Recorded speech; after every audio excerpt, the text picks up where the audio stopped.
Thank you all for joining in again. I'm Alex with Coppermine, and I'm joined here with Coach K. For those of you that might have missed the last session, just to kind of summarize real quick, we had talked about Coach K Productions. We're starting a new company with Coach K. He had a great idea and had some experience in video production. I did leave you with some homework, so just kind of follow up on that and see where we are. What were some of the assignments you had? So I had three assignments. I needed to first establish some goals, 3 6 month goals. The second one was come up with a budget of what I needed for me to fulfill those goals, and what my competition is within this industry. Okay. And so just curious, because I think it's really important to hear this from you. And we've all been employed or work for somebody else. And sometimes you go to work and you don't want to go to your job. It might be an hourly job, salary job, whatever it may be, but we all, gosh, I got to go to work today. Oh gosh, I got this today. So I'm just curious, having this separation and having this hope to do something else, how did it feel like when you invest the time in that? How did it feel to go out and say, you know what, I'm not getting paid for this. This is all market research I'm going to do. How did that feel knowing that you were going onto a different path that you decided last time we talked? I feel as though this whole opportunity has just given me a chance to open up and take more risks. I'm one person to just hang back a little bit and not really go out of my way to improve by taking risks. So I think this has been a really good opportunity to just take a step back and say, hey, look, I'm capable of doing this. I think I have the drive to do this. So why not just take that leap and go forward with it? And it's been an experience so far. I had a little bit of trouble really establishing a list of 3 month and 6 month goals. Yeah, I mean, listen, that's okay. There's so many people that have never done goals before, or they've done them in the past and it didn't work out. And I don't really need to do goals. And again, it's just like you told me you did soccer in the past. It's just like playing soccer. You have to practice, and if you haven't practiced writing goals down or doing goals and achieving them and then saying the next goals, it becomes harder to do. And so many people get stuck on, I want to have this grandiose goal and it's way out in the future and I'm never going to attain it, but I'm going to put it down there because if I do, it's going to be great. And that's obsolete. It's not going to work. So let's just kind of back up and figure out, okay, what are realistic goals? It's got to be simple goals in the beginning, and then you achieve them. Well, that feels pretty good to achieve that goal. That feels great. I'm gonna do a little bit harder goal, a little bit loftier goal, and keep doing that incrementally. And that allows you to say, you know what, my brain, I'm training my brain to be successful. I can do this. I can do this. I can do this.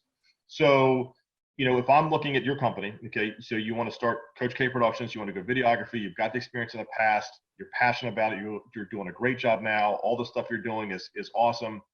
A goal for you would be to say in a month's time, I want to have it could be Coach K Productions, but I want to have a name for my company, and it may be that one, okay. But you have to, once you have that goal set, you're going to have to make sure, one, does anybody else have that name? They may not. Is it attainable through GoDaddy search or whatever it may be, to make sure that URL is attainable? Because it's all, with all the social media and the internet, all that kind of stuff, it all has to kind of blend together. So if you decide on a name and it works, from your URL standpoint, from a social media standpoint, and a marketing standpoint, you're going to pick that name. So that's a 1 month goal.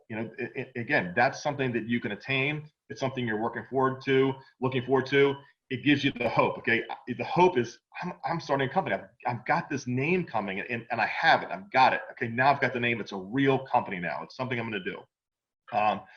The next goal would be, what is it going to cost me to set up my company? Is it, how much is it, Coach? Is it 1,000? Is it 3,000? You've done the research. How much is it? So based on my research, if I were to attain everything, especially from an audio and visual standpoint, I range between 3 to 5. 3 being barely minimum, trying to use my old resources, and 5K with pretty much everything brand new for the most part.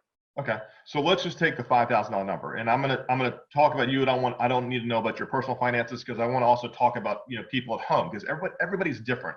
So some people might have $5,000 to invest in equipment, so they could say, you know what, I want to start this company, production company, or whatever company I want to do, and it's $5,000. They can go into their personal savings and get $5,000 and say, I'm ready to go. I've got a name, I've got my idea, I've got my product, and I want to sell it, and I need $5,000, and I can do that. That's one type of person. Another type of person might say, I don't have $5,000. I've got $500, and I'm going to need to borrow money from friends and family and get that money so I can start my business, which is perfectly fine too. So they've got to go out and network and say, you know what, I'm going to start this company. You got to believe in me. Here's my pitch. This is what I'm going to do. Here's how I'm going to make money back. They may be investors, or it may be a gift. Mom and dad might chip in, aunts and uncles, whoever, it's fine. They can get the money. Another scenario, and this was applicable to you, is, and this could be for somebody else that also is doing something for their employer or for somebody they know. You could say, Alex, I don't have $5,000, but I need to film all these things going forward for you and for Coppermind and for your sports programs or whatever it may be. And if I had to tell you over a 3 to 6 month period, it would cost you $10,000 to hire somebody like me to do this. But if you could please front me or give me $5,000 to invest in equipment, I will do that $10,000 worth of work at no charge. So we've paid $5,000, but in return, over maybe 3 to 6 months, I'm going to get $10,000 worth of services. It's a win-win for me because in theory, I'm saving $5,000. You have equipment now and you've started your company. We're on a great relationship path now that I trust you, you trust me, we're in this together. And you now are secure in the fact that you can start your company and you've got a built-in customer that wants you to be successful. That's the other one. The next scenario would be there's businesses all the time that start on credit cards, lines of credit, whatever it may be, and that's another option. I don't know, how much credit you have in your credit cards, but that is another option. So you know what? I have a $2,000 credit limit, so now I only need to raise $3,000. So all those options are available for you or anybody else at home that wants to start a company. So when you're looking at your goals, when it comes down to how much money do I need to raise, again, that depends how much you have to get. If you have to raise $5,000 from friends and family, it might take you 3 months to do that. So I think that should be part of your goal setting when you're evaluating what your goals should be. Okay, Coach K. So, just kind of summarize the goal setting and what I, from my idea, what would be for you a realistic, attainable goal would be, okay, month one, again, setting up the name, establishing that, making sure it works from a social media and marketing standpoint. Number two would be, you told me how much it's going to be to raise this money or how much you're going to need to raise to start this company. So $5,000. I think you should try to set that up in a 3-month goal. And that can be side by side with your coming up with a name. And then you're also talking to people at the same time, is anybody interested that would help me out or invest in my company or this sort of thing? You're going to have to kind of do that parallel with your first goal. But I think in 3 months, you want to make sure you have money to start your company. And then in 6 months, you should have a goal to launch, be able to sell your first customer and being able to invoice them, pitch them, market to them, those sort of things, to have a realistic time frame to say 1 month name, 3 months money's raised, 6 months I'm giddy up, let's go, my company started.